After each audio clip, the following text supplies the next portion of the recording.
আন্তরিক শুভেচ্ছা জানাচ্ছি জাতীয় বিশ্ববিদ্যালয়ের অনলাইন ক্লাস কার্যক্রমে আমি সকলকে আহ্বান জানাচ্ছি। প্রিয় শিক্ষার্থী, পরিবেশ ও উন্নয়ন বিষয়ক আমাদের ধারাবাহিক যে পাঠ পরিকল্পনা এবং সেই পাঠ পরিকল্পনায় আজকে যে বিষয় আমরা আলোচনা করব, বিষয়টি বরাবরের মতোই অত্যন্ত গুরুত্বপূর্ণ। এনভায়রনমেন্টাল সিকিউরিটি আজকে আলোচনার বিষয়। শিক্ষার্থী, সবাই নিশ্চয়ই অবগত আছেন যে গোটা বিশ্বব্যাপী যে গ্লোবাল এনভায়রনমেন্টাল যে সিকিউরিটি ক্রাইসিস রয়েছে, সেই সিকিউরিটি ক্রাইসিসের মধ্যে বাংলাদেশ রাষ্ট্রটিও অত্যন্ত ভালনারেবল একটি অবস্থার মধ্যে নিমজ্জিত রয়েছে। একটি কোস্টাল এরিয়া, বিশাল এরিয়া জুড়ে আমাদের একটি কোস্টাল এরিয়া রয়েছে। একই সাথে সাথে তিন দিকেই আমাদের ল্যান্ডলক। তো ভৌগোলিক সীমারেখার পরিসর যদি বিবেচনা করি, সে বিবেচনায়ও ভালনারেবল একটি অবস্থার মধ্য দিয়ে বাংলাদেশ রয়েছে।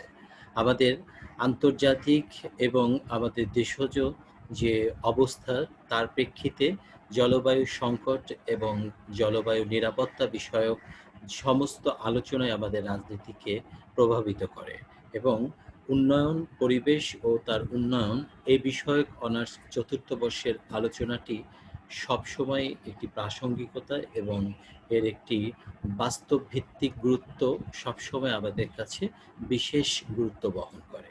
প্রিয় শিক্ষার্থী, সেই প্রসঙ্গ ধরে এবং সেই ধারাবাহিকতায় আজকে আমাদের আলোচনা, এবং এই আলোচনায় আমি যে বিষয়গুলো নিয়ে আলোচনা করব সে সম্পর্কে আমি এখন স্লাইডে ফিরে যাচ্ছি। শিক্ষার্থী, আজকের এই চতুর্থ বর্ষের যে আলোচনা, সেই আলোচনায় আমরা দেখাতে চেষ্টা করব এনভায়রনমেন্টাল সিকিউরিটি সম্পর্কে। আমি ফার্স্ট স্লাইডে দেখিয়েছি যে আমরা যে অনলাইন ক্লাস কার্যক্রম করছি এবং এটি অষ্টম ক্লাস, এবং এই অনলাইন ক্লাস কার্যক্রমের আমরা দেখতে পাচ্ছি এখানে স্লাইডের শুরুতে একটি ধুধু মাঠ, এবং এই মাঠে একটি নৌকো উপরে একজন মানুষ বসে আছে। এর মধ্য দিয়ে একটি মেসেজ আমরা সকলের মধ্যেই দিতে চাই, সেটি হলো যে খরা এবং এই জলবায়ুগত সংকটের কারণে যেখানে নদীতে নাব্যতা থাকা দরকার, পানি থাকা দরকার, সেটি কিন্তু নেই। সে জায়গায় একটি বিরান ভূমিতে পরিণত হয়েছে এবং এটি একটি প্রকৃতির নৈমিত্তিক একটি ঘটনা, ঘটে যাওয়া একটি বাস্তবতা। আমি আজকের এই আলোচনায় আপনাদের সাথে রয়েছি এম তারিকুজ্জামান, সহকারী অধ্যাপক, রাষ্ট্রবিজ্ঞান বিভাগ। শিক্ষার্থী,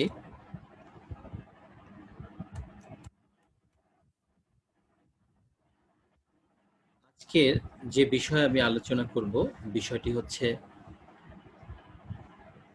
এনভায়রনমেন্টাল সিকিউরিটি, এবং সেই আলোচনায় ফিরে যাওয়ার আগে আমরা একটু ভাবতে চাই। স্লাইডে দেখতে পাচ্ছি একটি বালক মাঠের কিনারে বসে আছে, ভগ্ন হৃদয়ে, মলিন মুখ করে। আমরা তার পেছনের দিক থেকে দেখতে পাচ্ছি ধূধু সীমারেখা, তাপদাহ, এবং তার পাশে একটি কলসি নিয়ে সে বসে আছে, এবং কিছু সবুজ ঘাসও দেখা যাচ্ছে, কিন্তু কোনো ফসল নেই। একটি ফসলহীন, একটি বিরান ভূমিতে একটি শিশুকে আমরা দেখতে পেলাম। এখানে যে বিষয়টি আমরা লক্ষ্য করেছি, লক্ষণীয় বিষয়টি হচ্ছে যে একটি শিশু কোন অবস্থাতে উপনীত হলে এরকম একটি অবস্থা লক্ষ্য করা যায় যে সে কিনা একটি বিরান ভূমিতে বসে আছে এবং এই ভূমিতে তার একটি অনিশ্চিত ভবিষ্যৎকে সে প্রতিনিয়ত বয়ে বেড়াচ্ছে। প্রশ্নটি আপনাদের কাছে থাকলো। এবার আমরা ফিরে যাচ্ছি আমাদের মূল আলোচনায়। পরিবেশগত নিরাপত্তা, এনভায়রনমেন্টাল সিকিউরিটি। আজকের এই আলোচনায় আমরা যে বিষয়গুলো নিয়ে আলোচনা করব, debating environment and security, cooperation, security and the environment, security, cooperation and international bargaining. হ্যাঁ, একটি ডিবেটের প্রশ্ন কিন্তু চলেই আসে। আমরা পরিবেশের কথা বলতে গিয়ে কেন নিরাপত্তার কথা বলছি? পরিবেশ একটি ডিফারেন্ট ফেনোমেনা, সিকিউরিটি একটি অ্যানাদার অ্যাসপেক্ট। এই দুটো অ্যাসপেক্টকে নিয়ে আলোচনা করতে গিয়ে এনভায়রনমেন্টাল যে ভালনারেবিলিটি, এনভায়রনমেন্টাল যে ডিসঅর্ডার রয়েছে, সেই ডিসঅর্ডারগুলো কিভাবে ইনসিকিউর রয়েছে এবং এই ইনসিকিউরিটি আমাদের সোসাইটির জন্য, আমাদের স্টেটের জন্য, ইন্টারন্যাশনাল এবং গ্লোবাল যে ক্রাইসিস তৈরি করছে, সেটি কিভাবে তৈরি হচ্ছে। লক্ষ্য করুন শিক্ষার্থী, এনভায়রনমেন্ট একটি কোনো বিশেষ কোনো রাষ্ট্র বা বিশেষ কোনো সীমারেখার বিষয় নয়। এনভায়রনমেন্টাল যে পিস, এনভায়রনমেন্টাল যে ফ্রেমওয়ার্ক, সেটি কিন্তু ইন্টারন্যাশনালি, গ্লোবালি একই রকম হওয়া উচিত। সেটি কীরকম?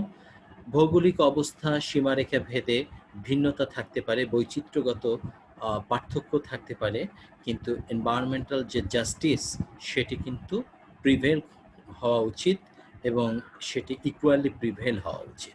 সে জায়গাটায় ইনসিকিউরিটি তৈরি হয়েছে, কারণ আমরা এনভায়রনমেন্টাল যে রিসোর্স রয়েছে, সেই রিসোর্সগুলোকে আমরা মিস ইউজ করছি এবং আমরা আমাদের ভবিষ্যৎ প্রজন্মের জন্য একটি সাস্টেইনেবল ডেভেলপমেন্টের দিকে না গিয়ে আমরা এনভায়রনমেন্ট ফ্রেন্ডলি একটি অ্যাটমসফিয়ার তৈরি না করে, বরং এনভায়রনমেন্টের জন্য হার্মফুল হতে পারে সেটি বিবেচনা না করে আমরা এনভায়রনমেন্টের ক্ষতি করছি। ফলে একটি ইনসিকিউরিটি আমাদের মধ্যে তৈরি হয়েছে। সেই কারণেই এনভায়রনমেন্ট এবং সিকিউরিটি এই প্রশ্ন আধুনিক সময় সিকিউরিটির যে মডার্নাইজেশন ফরম্যাট রয়েছে, ট্রেডিশনাল ফরম্যাট বাদ দিয়ে আমরা যখন মডার্ন ফরম্যাটের দিকে যাচ্ছি, কম্পারেটিভ অ্যানালাইসিসের দিকে যাচ্ছি, তখন সেখানে আর্মস পাওয়ার এবং সেখানে যে হার্ড পাওয়ার, তার থেকে গুরুত্বপূর্ণ হয়ে দাঁড়িয়েছে আমাদের environmental security, human security, food security. এগুলো এখন ইম্পর্ট্যান্ট ফ্যাক্টর হয়ে দাঁড়িয়েছে। সেখানে এনভায়রনমেন্টাল সিকিউরিটির জন্য যে কাজটি দরকার, সেটি হচ্ছে কোঅপারেশন দরকার। এবং এই কোঅপারেশন যদি প্রপারলি না হয়, কোঅপারেশন যদি অ্যাবসলিউট ফরম্যাটের মধ্য দিয়ে না করা যায়, তাহলে সিকিউরিটি কিন্তু এনশিওর করা যায় না। কাজেই কোঅপারেশনের সাথে কতগুলো অ্যাক্টর থাকে, স্টেট একটা অ্যাক্টর থাকে, এনজিও একটা অ্যাক্টর থাকে এবং যারা স্টেক হোল্ডার, তাদের কিছু অ্যাক্টর থাকে। এই সমুদায় অ্যাক্টরগুলো একত্রিত হয়ে একটি কোঅপারেটিভ ফাংশন এক্সিকিউট করে এবং that cooperative function should be secure and environment friendly. কাজেই cooperation is most important for security, and security is also important for environmental peace. এখন আমরা দেখছি সিকিউরিটি, কোঅপারেশন এবং ইন্টারন্যাশনাল বার্গেনিং অত্যন্ত চমৎকার একটি বিষয়। সিকিউরিটি কোঅপারেশনের কথা তো কিছুক্ষণ আগে আমরা আলোচনা করলাম, কিন্তু ইন্টারন্যাশনাল বার্গেন এই বিষয়টা কি? আমরা যদি শুরুতেই মনোযোগ দিয়ে শুনে থাকি, নিশ্চয়ই আপনারা বুঝতে পেরেছেন যে এনভায়রনমেন্টাল ইস্যুস এটি একটি ইন্টারন্যাশনাল ইস্যুস, একটি গ্লোবাল ইস্যুস। এনভায়রনমেন্টাল ক্রাইসিস একই সাথে সাথে একটি গ্লোবাল ক্রাইসিস। এটি কোনো স্থানীয়, কোনো আঞ্চলিক কিংবা কোনো উপমহাদেশীয় কোনো বিষয় নয়, এটি গোটা বিশ্বময় একটি গুরুত্বপূর্ণ বিষয়। ট্রেডিশনাল সিকিউরিটির যে আঙ্গিক ভেঙে এখন কোঅপারেটিভ যে সেন্স, কোঅপারেটিভ যে অ্যালায়েন্স, সেখানে আমরা দেখতে পাই যে সিকিউরিটি কোঅপারেশনে ইন্টারন্যাশনাল বার্গেনিং অত্যন্ত গুরুত্বপূর্ণ। আজকে যদি গ্লোবাল ওয়ার্মিংয়ের কথা চিন্তা করি, কার্বন ইমিশনের কথা চিন্তা করি, তাহলে দেখব পার ক্যাপিটা কার্বন ইমিশন করছে কার্বন ডাইঅক্সাইড, সেখানে ইউএসএ এগিয়ে রয়েছে, যাদের পার ক্যাপিটা ইমিশনের রেট অনেক বেশি। এমনি অবস্থাতে যদি আমরা কান্ট্রি ওয়াইজ হিসাব করি, তাহলে দেখব কান্ট্রি ওয়াইজ চায়না, তাদের যে ইমিশন, সেই রেটটি অনেক বেশি। কিন্তু তারা এই যে ইমিশন করছে, সেই হারে তারা কার্বনকে নির্গমন করছে, কিন্তু সেই হারে তারা কার্বনকে অ্যাবজর্ব করছে না, রিডিউস করছে না। ফলে গ্লোবাল ওয়ার্মিং বেড়েই চলেছে। তো এখানে বার্গেইনের একটা ইস্যু চলে আসে। কে কাকে নিয়ন্ত্রণ করবে? কিভাবে এই ভালনারেবিলিটি অবস্থা থেকে, বিশেষ করে কোস্টাল এরিয়াগুলো যারা অলওয়েজ একটি ক্রাইসিসের মধ্য দিয়ে অতিবাহিত করে, তাদেরকে কিভাবে নিরাপত্তা নিশ্চিত করা যায়? কাজেই সিকিউরিটিতে যদি একটা কোঅপারেশন না থাকে, সিকিউরিটিতে যদি অ্যালায়েন্স না থাকে, স্টেট অ্যালায়েন্স না থাকে, পার্টি অ্যালায়েন্স না থাকে, তাহলে যে অ্যাক্টরগুলো রয়েছে, ইন্টারন্যাশনাল অ্যাক্টরগুলো রয়েছে, তারা প্রপারলি কাজ করবে না, এবং ইন্টারন্যাশনাল যে বার্গেন সেটিও কিন্তু যথাযথভাবে হবে না। আমরা দেখতে পাচ্ছি কর্পোরেশন সিকিউরিটি এবং এনভায়রনমেন্ট এই ইস্যুতে এসে যদি আমরা প্রশ্ন করি on the subject of climate change, do you think, পার্সেন্টেজে আমরা যদি ফেলি, আমরা কি ভাবছি? The world's climate is changing as a human result of human activities. এই কোশ্চেনের মতে এখানে অভিমত ব্যক্ত করেছে 56%, যারা কিনা বলছে যে ওয়ার্ল্ড ক্লাইমেট চেঞ্জ হচ্ছে হিউম্যান অ্যাক্টিভিটিসের ফলে। যে ওয়ার্ল্ড ক্লাইমেট চেঞ্জ হচ্ছে, তার জন্য দায়ী হচ্ছে হিউম্যান অ্যাক্টিভিটিস। আবার 23% পপুলেশন তারা মনে করে world climate is change but not because of human activity. তাদের বক্তব্য হচ্ছে হ্যাঁ, ওয়ার্ল্ড ক্লাইমেট চেঞ্জ হচ্ছে, তবে সেটি 23% অফ সার্ভে পিপল অর যাদের কাছ থেকে ডেটা সংগ্রহ করা হয়েছে, তাদের বক্তব্য হচ্ছে হিউম্যান অ্যাক্টিভিটির জন্য নয়। আবার 7% রয়েছে যারা হচ্ছে বলছে যে the world's climate is not changing, world climate change হচ্ছে না। আর 14% রয়েছে যারা এই ব্যাপারে কোনো মতামতই দিতে পারছে না। বাস্তবতা হচ্ছে এই যে 56% তাদের দাবি হচ্ছে হিউম্যান অ্যাক্টিভিটিসের ফলে। তাহলে আজকের এই আলোচনায় আমরা গুরুত্ব দেওয়ার চেষ্টা করব হিউম্যান অ্যাক্টিভিটিসগুলো কি, যেগুলো ওয়ার্ল্ড ক্লাইমেটকে চেঞ্জ করে দিচ্ছে। আমরা কিন্তু 80-র দশক কিংবা 1979-এ যখন ফার্স্ট ওয়ার্ল্ড সামিট হলো, এবং 1988-এ যখন inter governmental panel on climate change গঠিত হলো, সেখানে অসংখ্য বিজ্ঞানী, অসংখ্য গবেষক যারা ওয়ার্ল্ড ক্লাইমেট চেঞ্জের উপরে আজ এখনো পর্যন্ত বিভিন্ন গবেষণা করে যাচ্ছে, তথ্যপাত্য যাচাই বাছাই করছে, তাদের বক্তব্য মতে পৃথিবী যে ভালনারেবিলিটি, পৃথিবীর যে ক্লাইমেট চেঞ্জ হচ্ছে এবং যে সিকিউরিটি ক্রাইসিস তৈরি হচ্ছে, তার পেছনে হিউম্যান যে রিজন, সেটি কিন্তু গুরুত্বপূর্ণ। আমরা যুদ্ধের ভয়াবহতা সম্পর্কে জানি, আমরা যুদ্ধে ব্যবহৃত আগ্নেয়াস্ত্র সম্পর্কে জানি, এবং আমরা ভাইরাস সম্পর্কে অবহিত, আমরা মরণ ব্যাধি, বিভিন্ন রকমের ঘাতক রোগ সম্পর্কে অবহিত, এবং আমরা যদি বলি পরিবেশ বিষয়ক যে সংকটগুলো তৈরি হয়, দুর্যোগগুলো তৈরি হয়, বন্যা, জলোচ্ছ্বাস, খরা এবং দুর্ভিক্ষ, এই প্রত্যেকটা ভেরিয়েবলের সাথে যদি আমরা অপরিচিত না থাকি, তাহলে একটি বিষয় কিন্তু আমাদের কাছে খুব স্পষ্ট, সেটি হচ্ছে এনভায়রনমেন্টাল ইনসিকিউরিটি। এবং এই এনভায়রনমেন্টাল ইনসিকিউরিটির পেছনে ন্যাচারাল যে কজেসগুলো রয়েছে, তার বাইরেও হিউম্যান কজেসগুলো কিন্তু খুবই গুরুত্বপূর্ণ। ন্যাচারাল কজেসগুলোকে আমরা অ্যাভয়েড করতে হয়তো পারবো না, কিন্তু হিউম্যান কজেসগুলো আমাদের এই সিকিউরিটি ফাংশনকে দুর্বল করে দিচ্ছে এবং সিকিউরিটি অ্যাক্টিভিটিকে অকার্যকর করে দিচ্ছে। কাজেই আমাদের হিউম্যান সিকিউরিটি, হিউম্যান ফ্যাক্টর যেগুলো রয়েছে, অ্যাক্টিভিটি যেগুলো রয়েছে, সেগুলো যদি এনভায়রনমেন্ট ফ্রেন্ডলি হতো, ইন্ডাস্ট্রিয়ালাইজেশন হয়েছে, সেটি যদি প্রপারলি হতো, ম্যানেজমেন্ট হতো, ওয়েস্ট ম্যানেজমেন্ট হতো, কার্বন ডাইঅক্সাইড যে অক্সাইডের যে ইমিশন, সেটি যদি নিয়ন্ত্রিত করা যেত, এবং পপুলেশন সাইজ এবং তাদের যে বাসস্থান, সেখানে যে স্বাস্থ্যবিধি, সেগুলো যদি প্রপারলি মেনটেন করা হতো রাষ্ট্রীয়ভাবে, এবং সামাজিক একটি চেতনা যদি আমাদের মধ্যে তৈরি হতো, তাহলে কিন্তু হিউম্যান অ্যাক্টিভিটি যে 56% দায়ী, সেটি কিন্তু আর বলা যেত না। আমরা এই স্লাইডে লক্ষ্য করতে পারি কতটা অসহায়, কতটা দুঃসহ জীবনযাপন করছে এই পরিবারটি, যে পরিবারের চারিধারে পানিতে থই থই করছে এবং বন্যা কবলিত একটি পরিবার। হয়তো আর কিছু সময় পরে পরে এই পানির উচ্চতা যদি বেড়ে যায়, তাহলে তাদের এই বাড়ি ঘরের যে আশ্রয়, সেটিও তারা হারিয়ে ফেলবে। এবং এই ঘটনাটি কিন্তু প্রতিনিয়ত ঘটছে। আমরা প্রতি বছরে লক্ষ্য করতে পারি যে বন্যা, পাহাড়ি ঢল, পানি, সমুদ্রপৃষ্ঠের উচ্চতা বেড়ে যাওয়া, এই সমস্ত কারণে বছরের কিছু নির্দিষ্ট সময়ে বন্যা পরিস্থিতি তৈরি হচ্ছে এবং এর ফলে একটি ইনসিকিউরিটি তৈরি হচ্ছে, ফসলের মাঠ নষ্ট হচ্ছে, গবাদি পশু মৃত্যুবরণ করছে এবং অনেক জানমালের ক্ষয়ক্ষতি হচ্ছে। ফলে যারা ক্ষতিগ্রস্ত হচ্ছে, তারা কিন্তু ক্রমাগতভাবেই ক্ষতিগ্রস্ত হচ্ছে। তাদের যে সিকিউরিটি বেষ্টনীর মধ্যে নিয়ে আসার প্রয়োজন, সেটি কিন্তু প্রপারলি হচ্ছে না। একদিকে আমরা টেকসই উন্নয়নের পরিকাঠামোর মধ্য দিয়ে তাদের আবাসন, তাদের উৎপাদনকে আমরা নিয়ন্ত্রণ করতে পারছি না, আবাসন ও উৎপাদনের নিশ্চয়তা বিধান করতে পারছি না।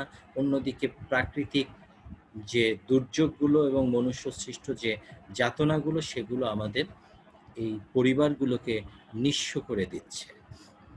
শিক্ষার্থী, এই স্লাইডে আমরা লক্ষ্য করছি যে ক্লাইমেট সিকিউরিটি অ্যাক্ট হয়েছে 2019 সালে। সেখানে বলা হয়েছে to establish the person of climate security is within the department of state. একটি রাষ্ট্র এবং তার জনগণ, এই নিয়েই কিন্তু রাষ্ট্রের যে মৌলিক 4টি উপাদান থাকা দরকার, তার মুখ্য উপাদান হিসেবে আমরা জনগণ এবং তার নিরাপত্তার কথা যদি চিন্তা করি, তাহলে আমাদেরকে অবশ্যই ভাবতে হবে তার সিকিউরিটির কথা। এখানে সভরেন্টি আছে, ডিফাইন্ড টেরিটরি রয়েছে। এগুলো বাদেও পাবলিক যে সিকিউরিটি, সেই সিকিউরিটিটা এনশিওর করতে হবে এবং এই ক্লাইমেট সিকিউরিটি এনশিওর করা রাষ্ট্রের একটি অন্যতম গুরুত্বপূর্ণ একটি এজেন্ডা। আমরা এই স্লাইডের শেষের অংশে আমরা লক্ষ্য করছি একটি চিত্র এখানে প্রদর্শিত আছে। একটি এই যে চিত্রে দেখতে পাচ্ছি natural resource, human needs, social stability, climate change. এখানে আমাদের স্ট্রেটের কিছু প্রিজার্ভেশনের ব্যাপার রয়েছে। আমার সঞ্চয়টা কিন্তু আমার ন্যাচারাল রিসোর্স। এই যে আমার সঞ্চয়, ন্যাচারাল রিসোর্স, এটা একটা ইম্প্যাক্ট রয়েছে, এটা একটা পোটেনশিয়ালিটি রয়েছে। এটা কাকে প্রোটেক্ট করবে? এটা প্রোটেক্ট করবে আমার হিউম্যান নিড, হিউম্যান ওয়ান্টিং যেগুলো রয়েছে, সেগুলোকে এনশিওর করবে এবং এই এনশিওরটা আমি সোসাইটিকে স্টেবল করবে। সেখানে কিছু অ্যাডাপ্টেশন থাকবে, সেখানে কিছু রেসপন্সিবিলিটি থাকবে, রেসপন্স থাকবে। যে সোশ্যাল স্ট্যাবিলিটি তখনই অ্যাবসলিউটলি হয় যখন ক্যাপাসিটি অফ অ্যাডাপশন ইমপ্রুভ করে এবং জনগণের মধ্যে যে কোনো ভালনারেবিলিটিকে কন্ট্রোল করার, ফেস করার যে স্ট্রেংথ তাদের ভিতরে তৈরি হয়ে যায়। ফলে কি হয়? একটা ক্লাইমেট চেঞ্জের যে ভয়াবহতা, সেটি রোধ করা বা সেটিকে ম্যানেজ করার মতো কিছু পাওয়ার কিংবা কিছু ফ্যাক্টর তারা অ্যাসিভ করে। আমরা এখানে দেখতে পাচ্ছি যে ক্লাইমেট চেঞ্জের যে ফ্যাক্টরগুলো রয়েছে, সেখানে রিডিউস করতে হবে, ইমিউশনকে রিডিউস করতে হবে এবং ইমপ্রুভ করতে হবে, সেটা হচ্ছে রিসোর্স এফিসিয়েন্সিকে ইমপ্রুভ করতে হবে। ইমিউশনকে যদি রিডিউস করতে না পারি, তাহলে সোশ্যাল স্ট্যাবিলিটি কিন্তু সম্ভব হবে না। আবার sustainable development of welfare and adaptive capacity, সেটি যদি আমরা এনশিওর করতে না পারি, তাহলেও কিন্তু হিউম্যান নিড এবং সোশ্যাল স্ট্যাবিলিটি কনফার্ম করা সম্ভব নয়। তাহলে যে বিষয়টি আমরা লক্ষ্য করতে পারি সেটা হচ্ছে ন্যাচারাল রিসোর্স এবং সোশ্যাল স্ট্যাবিলিটিকে কন্ট্রোল করবে। ন্যাচারাল রিসোর্স আমার হিউম্যান নিডকে এম্পাওয়ার করবে, হিউম্যান নিডকে প্রোটেক্ট করবে। হিউম্যান নিডস আমার অ্যাডাপ্টেশন এবং রেসপন্সিবিলিটির যৌথ সমন্বয় আমার সোশ্যাল স্ট্যাবিলিটিকে এনশিওর করবে। এখানে মিটিগেশনের প্রয়োজন হচ্ছে, এনার্জি অ্যান্ড কার্বনের প্রয়োজন রয়েছে, এবং সেগুলো ক্লাইমেট চেঞ্জের ফলে কিন্তু বিপত্তিটা ঘটে। অর্থাৎ আমার যে সোসাইটিতে যে একটা হারমোনিয়াল যে একটা সিচুয়েশন থাকে, আমরা সোসাইটিতে বসবাস করি, সোসাইটির বিভিন্ন ভ্যারিয়েবল রয়েছে, আমরা সবাই কিন্তু একই পেশা কিংবা একই দক্ষতা অর্জন করতে পারি না। বিভিন্ন পেশা, শ্রেণী এবং আমাদের সংস্কৃতিও কিন্তু ভিন্নতা রয়েছে। আমাদের খাদ্যাভ্যাসেও ভিন্নতা রয়েছে। আমাদের জলবায়ুগত পরিবর্তন আমাদের সোসাইটিতে রয়েছে ভৌগোলিক কারণে। তো এই যে আমাদের যে পরিবর্তন, এই যে বৈচিত্র্য, এই বৈচিত্র্যগুলো কিন্তু সব সমাজেই থাকে, এবং এটি কিন্তু আমাদেরকে বিশেষ একটি মর্যাদা দান করে। কাজেই দেখা যায় যে এই যে প্রোটেকশন, আমাদের প্রোটেকশন যদি আমরা ন্যাচারালি এনশিওর করতে না পারি, তাহলে আমাদের সোসাইটিতে একটা অ্যানার্কি তৈরি হবে এবং সোসাইটিতে একটি আনস্টেবল অবস্থা তৈরি হবে। ন্যাচারাল রিসোর্স বলি কিংবা যে কোনো সম্পদের কথাই বলি না কেন, সেটি কিন্তু মিস ইউজ হবে। কাজেই অ্যাডাপ্টেশনকে ইমপ্রুভ করতে হবে এবং সাস্টেনেবল ডেভেলপমেন্টটাকে কী করতে হবে, ওয়েলফেয়ার এবং অ্যাডাপ্টেশন ক্যাপাবিলিটি এনশিওর করে এটিকে ওয়েলফেয়ার বেসড হতে হবে। সাস্টেনেবল ডেভেলপমেন্ট যদি ওয়েলফেয়ার বেসড হয়, তাহলে আমাদের সোসাইটিতে এম্পাওয়ার করা সম্ভব হবে। আমরা লক্ষ্য করতে পারি যে এই যে সিকিউরিটি, এই সিকিউরিটিগুলো রিজিওনাল সিকিউরিটি ইম্প্যাক্ট হতে পারে। প্রথমে আমরা আলোচনা করেছিলাম সেটি হচ্ছে security, cooperation and international bargain. আমি সেদিকেই কিন্তু যাচ্ছি। আমরা ইন্টারন্যাশনাল বার্গেনের কথা যদি বলি, তাহলে আমাদের রিজিওনাল সিকিউরিটির উপরে কিছু ইম্প্যাক্ট রয়েছে। আমরা যে রিজনে বসবাস করি, সেই রিজনের যে এনভায়রনমেন্ট, সেই এনভায়রনমেন্ট দেখা যাবে যে মহাদেশ ভেদে ভিন্ন হতে পারে। সেটা সূর্যের অবস্থান, কক্ষপথের ভিন্নতা, কিংবা টেকটনিক প্লেট টেকটনিক, কিংবা সমুদ্রের বাতাসের গতিবেগ এবং সমুদ্রের বায়ুপ্রবাহ ইত্যাদি বিভিন্ন কারণে এনভায়রনমেন্টাল যে ডিফারেন্ট ক্লাইমেটের যে চেঞ্জ, সেটি লক্ষ্য করা যায়। এবং এই যে এর ফলে যে সিকিউরিটি কনসার্ন কিছু রিজিওনাল সিকিউরিটি রয়েছে, সেখানেও কিছু ইম্প্যাক্ট পড়ে। তো লক্ষ্য করি যে region of the country will be impacted by climate change differently. যদি ক্লাইমেট চেঞ্জ ডিফারেন্টলি হয়, তাহলে কিন্তু প্রত্যেক রিজিয়নের কান্ট্রিগুলোর উপরে এক ধরনের ইম্প্যাক্ট পড়ে। এবং এই যে ডিফারেন্ট হওয়ার কারণও কিন্তু আমি কিছুক্ষণ আগে বলেছি। Understanding this regional consequence is important to policy makers because it will allow planning for response and adaptation.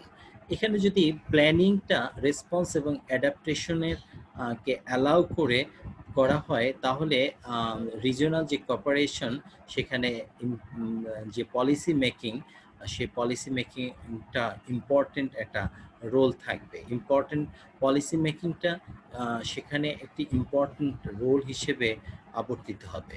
এরপর আমরা দেখতে পাই যে the impact of climate change is the USA are much more complicated than the simple rise in temperature. US তার যে climate change policy এবং তার যে application, সেটি কিন্তু একটু ডিফারেন্ট। এবং যদি পার ক্যাপিটা কার্বন ডাইঅক্সাইডের ইমিশনের কথা আমরা যে তথ্য পাই, সেখানে দেখি ইউএসের পার ক্যাপিটা কার্বন ইমিশনের মাত্রাটা বেশি, কানাডাতেও অপেক্ষাকৃত বেশি। তো এই যে ইন্ডাস্ট্রিয়াল কান্ট্রিগুলো, সেখানে যে ইমিশন হচ্ছে, তার ইম্প্যাক্ট অফ ক্লাইমেট চেঞ্জ সেটি কিন্তু কমপ্লিকেটেড এবং সেটি অন্য দেশের ক্ষেত্র আলাদা এবং টেম্পারেচার যে বৃদ্ধি করছে সেখানেও কিন্তু তারা দায়ী থাকছে। এইভাবে প্ল্যানিংগুলোকে যদি প্রপারলি সাজানো যায় এবং এভাবে রিজিওনালি ইমপ্যাক্ট যেগুলো হয় সেই ইমপ্যাক্টগুলোকে কিন্তু রিজিওনালি মিটিগেট করতে হবে এবং এই রিজিওনালি যদি মিটিগেট করা যায় তবেই কিন্তু সেটা ইমপ্যাক্টের ধরন, ক্লাইমেটের যে চেঞ্জ তার সাথে সামঞ্জস্য রেখেই সিকিউরিটিটা এনশিওর করা যায়। আমাদের সাউথ যে এশিয়ান যে রিজিয়ন, সেই রিজিয়নের একটি ক্যারেক্টারিস্টিক্স রয়েছে। ক্যারেক্টারিস্টিক্স হচ্ছে এখানে নদী সাগরের অসংখ্য নদী সাগর বেষ্টিত এবং এখানকার আবহাওয়া মৌসুমী জলবায়ু দ্বারা প্রভাবিত এবং এখানকার জলবায়ু এবং এখানে এখানে আসলে রূপবৈচিত্র্য রয়েছে। প্রকৃতির রূপবৈচিত্র্য, পাহাড় রয়েছে, পর্বত রয়েছে, সমুদ্র রয়েছে, সমতল ভূমি রয়েছে। এই যে রূপবৈচিত্র্য এবং রূপভেদ এবং বনাঞ্চল রয়েছে, এই যে রূপভেদ এর ফলে কিন্তু এখানকার জলবায়ুগত পরিবর্তন এবং জলবায়ুগত যে আচরণ সেটিও কিন্তু ঋতু বৈচিত্র্যের সাথে সাথে পরিবর্তিত হচ্ছে এবং এই যে ঋতু বৈচিত্র্যের সাথে পরিবর্তিত হওয়ার সাথে সাথে রিজিওনাল সিকিউরিটির যে অ্যানালাইসিস সেটিও কিন্তু ডিফারেন্ট এবং এগুলোর ফলে এর প্রভাবটা পড়ছে। পরবর্তী স্লাইডে আমরা দেখতে পাচ্ছি, ইজ ক্লাইমেট চেঞ্জ আর সিকিউরিটি রিস্ক? হ্যাঁ, ডেফিনেটলি ক্লাইমেট চেঞ্জ তো অবশ্যই একটি সিকিউরিটি রিস্ক রয়েছে। সেটি কীরকম হতে পারে? সেটি হতে পারে মাল্টিপারপাস, মাল্টিলেটারাল সিকিউরিটি হতে পারে। এই মাল্টি লেয়ার যে সিকিউরিটি হয় সেটা বিভিন্ন শ্রেণী পেশার উপরে আঘাত আনতে পারে। জনগণের বিভিন্ন যে পেশাগত যে বৈচিত্র্য, বিভিন্নতা তার উপরে আঘাত আনতে পারে। ফলে কি হয়, সেখানে এই সিকিউরিটি ক্রাইসিসে কনসার্ন থাকে সবাই, সকল লেয়ারের সকল পর্যায়ের শ্রেণী পেশার মানুষ কিন্তু এটার উপর এর কারণে কনসার্ন থাকে। আরেকটি বিষয় হচ্ছে ডিরেক্ট থ্রেট এসে পড়ে। সেখানে কি হয় যে ক্রিটিক্যাল ইনফ্রাস্ট্রাকচার যেগুলো রয়েছে, আন্ডার ডেভেলপিং যে ন্যাশনাল সিকিউরিটি, সেখানে এক ধরনের ডিরেক্ট থ্রেট এসে পড়ে। আমরা ডেভেলপিং কান্ট্রি হিসেবে আমাদের একটি ডেভেলপমেন্ট অ্যাক্টিভিটিসের জন্য যে অর্থায়ন প্রয়োজন হয় সেটি করতে গিয়ে আমরা বিভিন্ন দাতা গোষ্ঠীর সাহায্য নিয়ে থাকি, নিজস্ব অর্থায়নের সহযোগিতা নিয়ে থাকি এবং সেই কাজটি করি। এই কাজটি যদি বিলম্বিত হয় তাহলে এর খরচটা বেড়ে যায় কিংবা খরচ বেড়ে যাওয়ার সাথে সাথে কাজটিও ঝুঁকিপূর্ণ হয়ে যায় এবং এই যে ঝুঁকিপূর্ণ হয়ে যাওয়া, বিলম্বিত হয়ে যাওয়া, খরচ বেড়ে যাওয়া, সেখানে একটি ডিসঅর্ডার তৈরি হয় এবং এই যে ডিসঅর্ডার সেটা হচ্ছে আনসার্টেনিটি, একটি ডিসঅর্ডার তৈরি হয়। ফলে কি হয় যে এই যে ক্রিটিক্যাল অবস্থা তৈরি হয়, আমাদের মুদ্রাস্ফীতি দেখা দেয় এবং আন্ডার ডেভেলপিং কান্ট্রিগুলো এখানে এই সিকিউরিটিটা, ফুড সিকিউরিটির উপরে একটি প্রভাব পড়ে, মানুষের আয়ের উপরে প্রভাব পড়ে। আমরা বড় বড় প্রজেক্টের কথাই যদি চিন্তা করি, আমাদের দেশে যে সব প্রজেক্ট সরকার গ্রহণ করেন সেই প্রজেক্টগুলোতে কিন্তু আর্থিক সাহায্যের প্রয়োজন হয় এবং আর্থিক সাহায্য বিভিন্ন দাতা গোষ্ঠী, রাষ্ট্রের কাছ থেকে নেওয়া হয়, নিজস্ব অর্থায়ন থাকে, পিপিপি থাকে, পাবলিক প্রাইভেট পার্টনারশিপ, এগুলোর মধ্য দিয়ে আমরা পরিচালিত করি। ফলে এই থ্রেটটাও আবার ডিরেক্টলি এসে আমাদের উপরে পড়ে। আবার ইনডিরেক্ট থ্রেট, আমরা ডেভেলপমেন্টের নামে অনেক সময় এমন কিছু কাজ করে থাকি যে কাজগুলো অ্যাকচুয়ালি তার অ্যাপ্লিকেশন, তারপরে নেসেসিটি, সেগুলো আমরা হয়তো সেভাবে যাচাই বাছাই করছি না এবং এর ফলে যেটা হয়, আমরা আরবানাইজেশন করছি বাট আরবানাইজেশনটা প্রপারলি হচ্ছে না, প্ল্যান্ড ওয়াইজড হচ্ছে না, ফলে সেখানে হাই একটা রিস্ক তৈরি হচ্ছে এবং হাই প্রবাবিলিটি এবং হাই ইম্প্যাক্ট রিস্ক আমাদের গ্লোবাল যে সিকিউরিটি, ক্লাইমেট সিকিউরিটিকে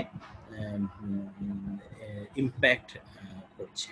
আমরা যদি আমাদের সিকিউরিটির কথা বলি তাহলে আমাদের যে জিওপলিটিক্যাল যে আসপেক্ট, জিওপলিটিক্যাল যে রিসোর্স, সেগুলোর কথা চিন্তা করতে হবে।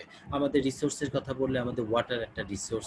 ওয়াটারের সাথে সংশ্লিষ্ট যেসব উৎপাদন, সেগুলো পানি আমাদের একটি, আমাদের মৎস্য সম্পদ একটি রিসোর্স। আমাদের কিন্তু mineral water, available mineral water আছে, বাট আমাদের কিন্তু ওয়েল নেই। তো এখানে এনার্জির জন্য আমাদের যে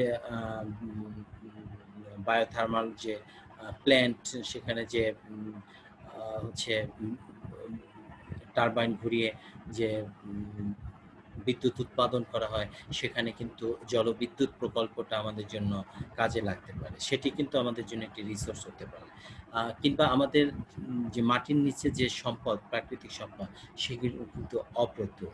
তো এমনি বিবেচনা করে আমরা যখন ইন্ডাস্ট্রিয়ালাইজেশন করতে যাই, তখন আমাদের কোনটা আমাদের ফ্রেন্ডলি হবে, অ্যাগ্রো বেসড পলিসি মেকিংটা আমরা না করে আমরা অন্য দেশের প্রেসক্রিপশন অনুযায়ী যে পলিসিগুলো মেকিং করতে যাই, এবং সেখানে গিয়ে আমরা প্রায়শই আর্থিক সংকটে পড়ি এবং আমাদের অ্যাডাপ্টিবিলিটিতে মারাত্মক রকমের সংকট তৈরি হয়। ফলে ইনডিরেক্ট এক ধরনের থ্রেট তৈরি হয়, সেখানে ইনক্রিজ হয় আমাদের যে নিত্য নৈমিত্তিক যেসব চাহিদা রয়েছে, সেগুলোর উপরে আমাদের প্রভাব ফলে আমাদের রাস্তাঘাটের জলাবদ্ধতা, নিমজ্জতা, রাস্তাঘাট দখল করা, ফুটপাত দখল করা, এই এমনি নানান ধরনের অশুভ তৎপরতা রয়েছে, যার ফলে দেখা যায় যে বন্যা পরিস্থিতি তৈরি হলে সেখানে পয় নিষ্কাশন ব্যবস্থা ভালনারেবল হওয়ার কারণে আমাদের প্রায় সময় পানিতে নিমজ্জিত থাকে। এমনি পরিস্থিতিগুলো কিন্তু একটি গতানুগতিক একটি ধারা আমাদের রাষ্ট্রীয় ব্যবস্থাপনায়। ফলে আমাদের সোসাইটিতে প্রায় আমরা লক্ষ্য করি যে মাইগ্রেশনের একটা টেন্ডেন্সি আমরা লক্ষ্য করি, যে পেশাগত কারণেও মাইগ্রেশন হচ্ছে। বন্যা জলোচ্ছ্বাসে আক্রান্ত হয়ে মানুষজন মাইগ্রেট হচ্ছে। এই যে তাদের যে ডিরেক্ট থ্রেট কিংবা ইনডিরেক্ট যে থ্রেটই বলি না কেন, সমস্ত থ্রেটটা মূলত অর্থনৈতিকভাবে যারা দুর্বল তাদেরকে বেশি প্রভাবিত করে। আমরা এই স্লাইডে দেখতে পাচ্ছি যে বন্যা কবলিত মানুষ তারা স্থানান্তরিত হচ্ছে, এক স্থান থেকে অন্য স্থানে চলে যাচ্ছে। একসময় হয়তো বন্যার পানি নেমে যাবে, কিন্তু তাতে কয়েক মাস, এবং তারা কিন্তু যে ফসল উৎপাদন করেছিল সেটিও বিনষ্ট হয়ে গেল। এই যে সংকট, এই সংকট নৈমিত্তিক সংকট, এই সংকট ধারাবাহিক সংকট, এবং এর ফলে আমাদের যে অব্যাহত সংকট আমাদের জীবন মানের উপরে মারাত্মক রকমের প্রভাব ফেলছে। আমরা যদি আমাদের সিকিউরিটি কে এনশিওর করতে না পারি, আমাদের ক্লাইমেট সিকিউরিটিকে যদি আমরা সরকারিভাবে বেসরকারিভাবে আমরা যদি সেকে অ্যাড্রেস করতে না পারি, তাহলে আমাদের রাষ্ট্রীয় জীবনে যে সিটিজেন যে রাইট, সেগুলোকে আমরা তাদের জন্য সহায়ক হিসেবে রাষ্ট্র হিসেবে সেই সহায়ক সুবিধাগুলো দিতে ব্যর্থ হবে। প্রিয় শিক্ষার্থী, আজকের এই আলোচনাগুলো মধ্য দিয়ে আমরা যে বিষয়গুলো জানতে পারলাম, সেগুলো হচ্ছে যে এনভায়রনমেন্ট অ্যাকচুয়ালি আমরা আমাদের চারপাশে যা কিছু নিয়েই আমরা বসবাস করছি, সব কিছু মিলিয়ে আমাদের এনভায়রনমেন্ট, এবং এই এনভায়রনমেন্টের সিকিউরিটিটাও কিন্তু একই সাথে সাথে আমাদেরকে নিশ্চিত করতে হবে। যদি এনভায়রনমেন্টের সিকিউরিটি কোঅপারেটিভ অ্যাঙ্গেলে যদি করতে না পারি, তাহলে সেখানে ইন্টারন্যাশনাল বার্গেনের জায়গাটাও অপেক্ষাকৃত দুর্বল হয়ে যাবে। তো এই ছিল আমাদের আজকের আলোচনা। আজকের আলোচনায় যারা যারা অংশগ্রহণ করেছেন, আমি সকলকে আন্তরিকভাবে ধন্যবাদ জানাচ্ছি, এবং জাতীয় বিশ্ববিদ্যালয়ের অনার্স এই যে পাঠ পরিকল্পনা, এবং এই পাঠ পরিকল্পনার প্রায় শেষের দিকে আমরা চলে এসেছি। 10টি লেকচারের মধ্যে সমস্ত বিষয়গুলোকে সন্নিবেশিত করা আসলেই দুরূহ ব্যাপার। তথাপিও শিক্ষার্থীরা যদি আন্তরিকতার সাথে উল্লেখযোগ্য যে অংশগুলো আমরা আমি আলোচনা করেছি, এগুলো যদি পাঠ অভ্যাসের মাধ্যমে বুঝতে চেষ্টা করেন, তাহলে আমার বিশ্বাস আপনারা খুব অনায়াসে পুরো লেকচার এবং কোর্স সম্পর্কে ভালো একটি ধারণা লাভ করতে পারবেন। আপনাদের সুস্বাস্থ্য কামনা করছি এবং পরবর্তী ক্লাসে আপনাদের আহ্বান জানিয়ে আজকের আলোচনা এখানে শেষ করছি। আল্লাহ হাফেজ। সবার জন্য শুভকামনা।